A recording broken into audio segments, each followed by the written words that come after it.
From the Quarries, an archive of Masonic lore.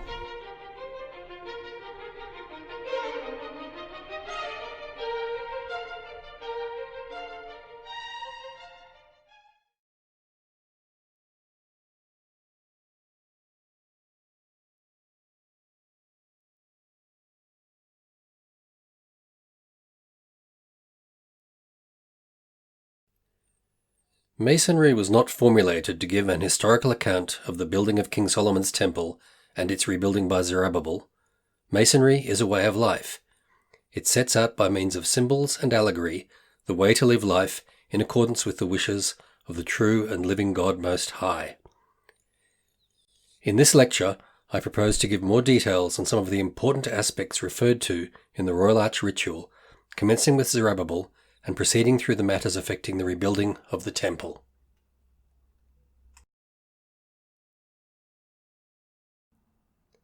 Zerubbabel was chosen by Cyrus to lead the captives back to Jerusalem to rebuild the temple. Zerubbabel was called by two other names, Sheshbazzar, this is his Babylonian or Chaldee name, and Tirshatha, a Persian title meaning governor. His personal name, Zerubbabel, means descended of Babylon, which indicates that he was actually a child of the exile, born in Babylonia, probably in the city of Babylon itself. This also indicates that in the case of Zerubbabel personally, the coming to Jerusalem with the 50,000 remnant was not a return, but his first coming. There is nothing to suggest that he had ever seen Jerusalem or Judea before. He is called Zerubbabel the son of Shealtiel. His lineage makes his leadership of the captives more noteworthy. He was directly in the royal line of David, being the great-grandson of King Jeconiah, who began to reign at the age of 18, but was carried off captive to Babylon 3 months later. Of Zerubbabel's personal character, we do not know a great deal. His religious zeal is implied in his leadership of the captives to Jerusalem. We note his care to conform to the restored worship of God, and his response to the two prophets, Haggai and Zechariah. But the threefold glory which immortalizes him is that 1. He captured the remnant of captives back to Judea. 2. He laid the foundation of the new temple.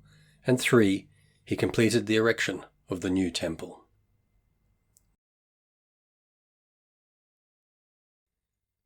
The exile at Babylon. Babylon had crumpled and perished before the resistless spread of the Persian Empire, and the Jews seem to have fared none too badly under the Persian rule. Thus, when the providential opportunity came for repatriation, the bulk of the nation, to their shame, preferred their tolerable and perhaps even lucrative life under Persian rule, to which they had now become quite accustomed. This explains why so small a number returned to Jerusalem to rebuild the temple under Zerubbabel, and endure the hardships of finding the ruins of the structure and the country round in a state of real poverty. The return to Jerusalem. It must have been a sore problem to thoughtful Jews that the throne of David was no more. The people were returning not to rebuild a throne, but a temple. Indeed, the rebuilding of the temple was the thing for which preeminently the Persian Emperor Cyrus had issued the edict precipitating the return of the Jewish remnant to Jerusalem and Judea. Perhaps there is a lesson as timely as it is vital for our own days. Note it well. Even before Nehemiah is sent to rebuild the city, Zerubbabel is sent with the remnant to rebuild the temple. In any national reconstruction, we must begin there with the temple, that is, with God. Our leaders and reconstructors of the present period will not learn.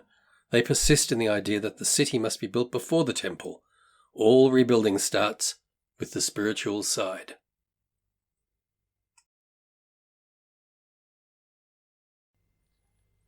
What did the Jews have remaining? There were 3 things which remained more than all others. 1. The teaching of the past, a past such as no other people ever had, with a significance attaching to it as did not attach to the history of any other nation. The teaching of that past had reached a point of completeness in the exile for which the remnant had just returned. That is, certain processes in the nation's past had worked themselves out completely to their ultimate issue and to their bitter end.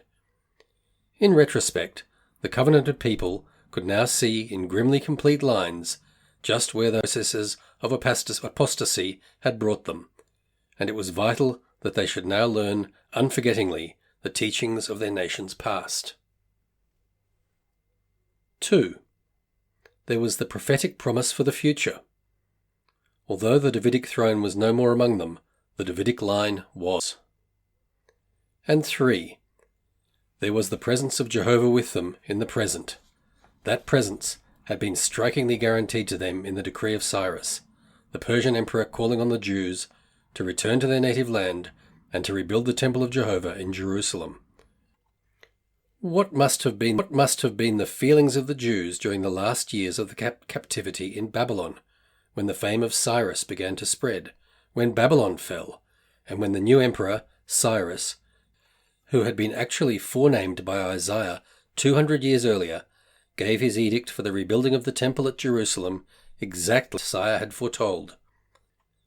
Thus, in addition to the proclamation of his conversion to Jehovah and Jeremiah's prophecies as to the exact duration of the servitude to Babylon, must have shown the Jews beyond all doubt that Jehovah was with them in their return to Judea. One of the outstanding features of this period is that the temple was the supreme surviving link between the nation's great past and its still greater prophesied future. The temple was now, above all things, 1.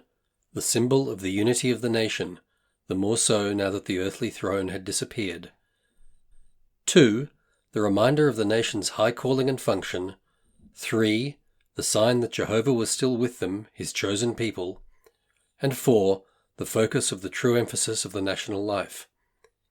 It was in the light of that temple that all the past was to be read, and the present reconstructed, and the future anticipated. Judah alone was to preserve the divine worship of the true and living God Most High. Israel, unlike other nations, had no destiny apart from God's service, hence their interest in the temple. It was part of the national life. This has proved over long periods of time that Israel has not existed and cannot exist for itself. It is the divinely appointed priest of the nations. The exile of 70 years. The Jewish exile in Babylonia is often spoken of as the 70 years exile, and is quoted as such in our ritual on the basis of Jeremiah's prophecy. But it would occur to any thoughtful companion that if the exile lasted 70 years, practically none of those that went into it as adults could have been alive, let alone physically able to join Zerubbabel in the journey to Jerusalem at the end of the period. But the volume of the Sacred Law says, many that had seen the first temple of King Solomon, when the foundations of the new temple were laid before the eyes, wept with a loud voice.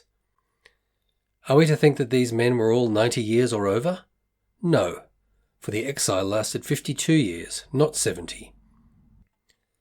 Daniel was taken with the first lot, which was 18 years prior to the main event, when Nebuchadnezzar destroyed the temple and the holy city, so that the small lot with Daniel were 70 years in captivity, but the main lot, with Nebuchadnezzar, were 52 years in captivity. It began in 587 BC and ended with the decree of Cyrus in 536 BC. This would mean a 70 years rule for Babylon, commencing with the first raid on Jerusalem. Daniel and a small lot were taken off to Babylon.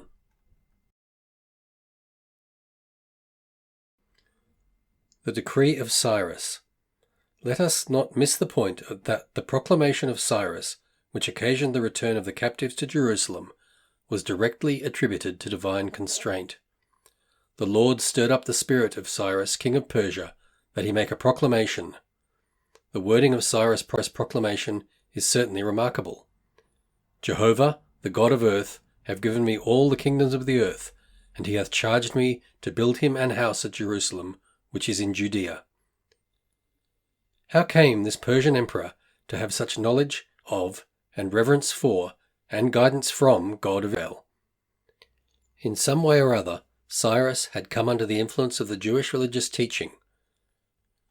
After Cyrus' conquest of Babylon, the new emperor was shown the remarkable prophecy of Isaiah, written 200 years earlier, in which Cyrus is actually named in advance as the destined restorer of the Jews and the rebuilder of the temple. Cyrus, having seen the Isaiah prediction, was at once seized with an earnest desire and ambition to fulfill what was so written. It is understandable that the Isaiah prophecy would stir up a keen appetite in the mind of Cyrus to know more of Israel's inspired scriptures.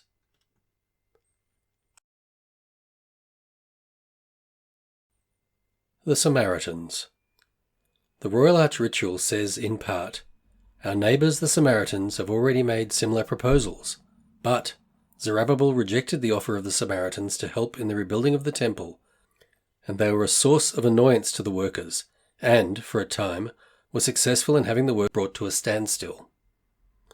Who were the Samaritans, and why did Zerubbabel refuse their help? Under the decree of Cyrus, only those descended from the captives taken to Babylon were permitted to rebuild the house of the Lord. The Samaritans were not descended from those taken captive to Babylon, although at the time of Zerubbabel's return to Jerusalem to rebuild the temple, they were also in the domain controlled by Cyrus. On the death of King Solomon, Rehoboam became king, but, due to a revolt by 10 of the tribes under Jeroboam, there was a division of the one united kingdom over which Saul, David, and Solomon had reigned, into 2 kingdoms, the 2 kingdoms henceforth being known respectively as Israel and Judah. The kingdom of Israel, comprising 10 of the tribes, becomes the northern kingdom with Samaria as the capital, while the kingdom of Judah, comprising the tribes of Judah and Benjamin, becomes the southern kingdom, with Jerusalem remaining as the capital. The Edict of Cyrus is to all Israel. It must be remembered that Assyria, which took the 10-tribed kingdom into captivity, had become absorbed into the Babylonian Empire, which in turn now became part of Cyrus' dominion. Undoubtedly, the chiefs of Judah and Benjamin responded, seeing that it was to Jerusalem and Judah that the remnant was to return. But with these were all those who the Spirit of God has stirred. Thus it can be seen that although the Samaritans were in the dominion of Cyrus, they were not descendants of those taken captive at the destruction of King Solomon's temple, and were therefore not eligible nor allowed to assist in the rebuilding of the temple by Zerubbabel.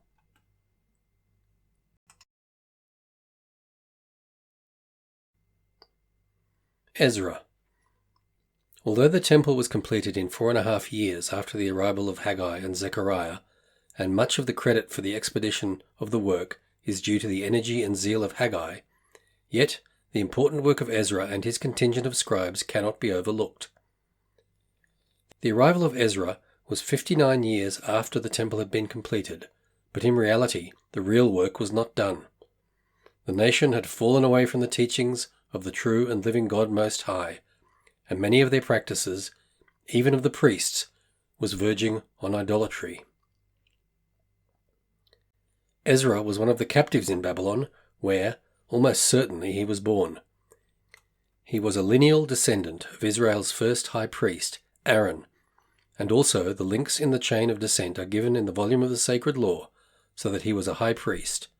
Also, he was a scribe, a ready scribe in the law of Moses, which really means that he was an expert instructor in the scriptures. Apart from this, Ezra would never have become leader that he was. In his personal character, Ezra is a fine example. His godly purpose, his godly thankfulness for success, his prayerful dependence on God, his acute grief at the sin of the people, his prompt, brave action against that which was wrong, these aspects of Ezra's character really repay reflection. Note here, the return to Jerusalem was started with Zerubbabel and completed with Ezra 80 years later.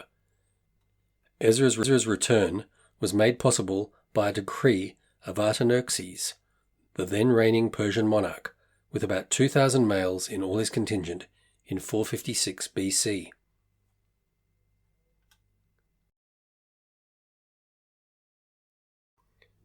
Jewish tradition has made Ezra one of the most celebrated personages in all the history of his people. 5 works are attributed to him. 1. the founding of the so-called Great Synod, or Synod of Learned Jewish Scholars. 2.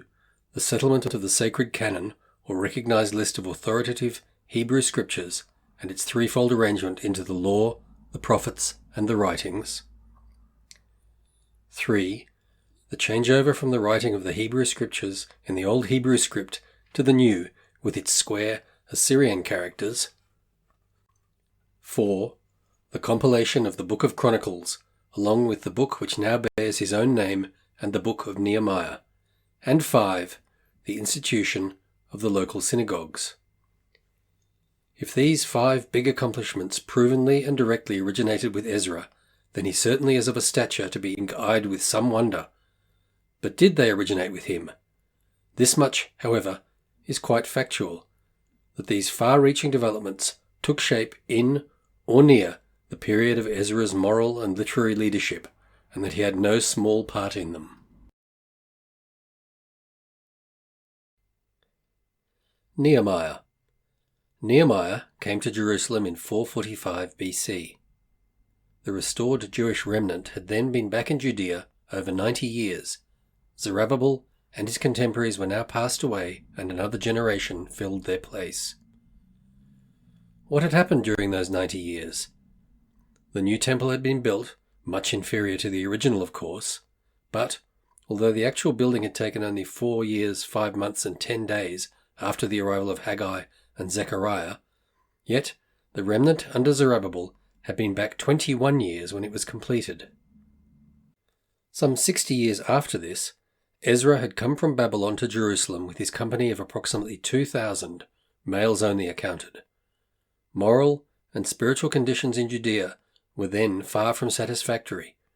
Princes, rulers, priests, Levites, and people alike had largely intermarried with the surrounding idolatrous peoples, and, although not themselves worshipping idols, were thus conniving all idolatry and allowing its infiltration to the jeopardizing of the rising generation. Unchecked, such a fusion of the returned remnant with the outnumbering Gentiles then in Palestine would have meant complete absorption and obliteration of them as a distinct people, and we can well understand Ezra's consternation at discovering it. Maybe the laxity came about during the interval of government debility between the death of Zerubbabel and the advent of Ezra. The default, however, had been drastically corrected by Ezra, whose timely measure was accompanied by widespread penitence. Thus we see that Ezra really became the means of preserving the Hebrew race and restoring them to the worship of the true and living God Most High.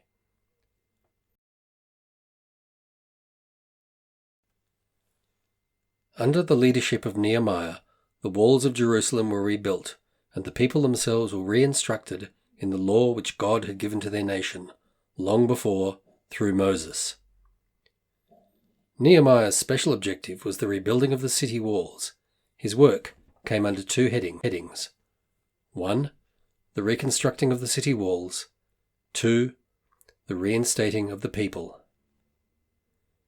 Just how all this was done is a story in itself, but we have in this talk found that, though the temple itself was only 21 years in the rebuilding, from the arrival of Zerubbabel to the completion under the inspiration of Haggai, yet, from the destruction of King Solomon's temple and the city of Jerusalem by the armies of Nebuchadnezzar to the restoration of the people to the true worship of God and the rebuilding of the city walls was 140 years. And, during that time, we see the major part played by the 3 principals of the Holy Royal Arch Chapter, as well as Ezra and Nehemiah.